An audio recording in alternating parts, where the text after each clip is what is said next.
একসময় সূর্যের আলো বা চাঁদের আলোয় ঝকমক করত প্রায় ৫,০০০ বছরের পুরনো এই মন্দির। মিশরের পিরামিডের মাত্র ৫ থেকে ৬০০ বছর পর তৈরি হয়েছে এই মন্দির। অনেক ঐতিহাসিক এবং ধর্মতাত্ত্বিক মনে করেন উর জিগুরাতের ঠিক পাশেই ছিল হযরত ইব্রাহিম আলাইহিস সালামের জন্মস্থান। এই মন্দিরে আছে পৃথিবীর প্রথম এয়ার কন্ডিশনিং সিস্টেম। মরুভূমির প্রচণ্ড গরমেও এই বিশাল মাটির স্তূপ যাতে ফেটে না যায় সেজন্য সুমরীয় প্রকৌশলীরা জিগুরাতের গায়ে ছোট ছোট অসংখ্য ছিদ্র করে দিয়েছিলেন। এই ছিদ্রগুলো স্থাপনার ভেতরের আর্দ্রতা বের করে দিত এবং মাটিকে ঠান্ডা রাখত, যা অনেকটা প্রাকৃতিক এসির মতো কাজ করত।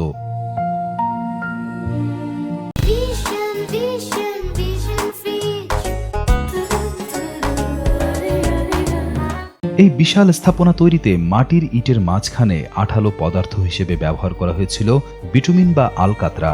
আজও সেই আলকাতরার স্তর ইটের মাঝে স্পষ্ট দেখা যায়, যা ৫,০০০ বছর ধরে একে পাথরের মতো শক্ত করে ধরে রেখেছে।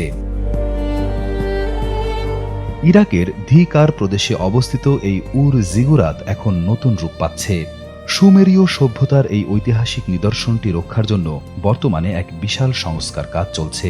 ইউনেস্কো স্বীকৃত এই বিশ্ব ঐতিহ্যের দেওয়ালে দেওয়ালে এখন কারিগরদের হাতের ছোঁয়া।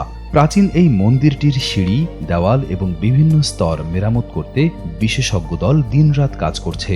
প্রকৌশলীদের মতে এই সংস্কারের মূল লক্ষ্য হল মন্দিরটির প্রথম এবং দ্বিতীয় স্তরের সিঁড়িগুলো মেরামত করা এবং বৈজ্ঞানিক তথ্যের ভিত্তিতে তৃতীয় স্তরটিকে একদম আগের মতো করে নতুনভাবে সাজানো। মূলত আবহাওয়া এবং সময়ের কারণে জীর্ণ হয়ে যাওয়া এই স্থাপনাটিকে আগের জাঁকজমক অবস্থায় ফিরিয়ে নিতেই এমন উদ্যোগ নেওয়া হয়েছে। এর আগে ১৯৯৯ সালে শেষবার সামান্য মেরামত করা হয়েছিল, তবে এবারের কাজ অনেক বড় পরিসরে হচ্ছে।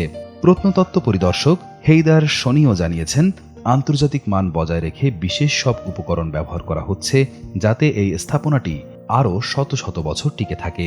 ২০১৬ সালে ইউনেস্কোর তালিকায় জায়গা পাওয়া এই প্রাচীন শহরটি পর্যটকদের কাছে অত্যন্ত জনপ্রিয়।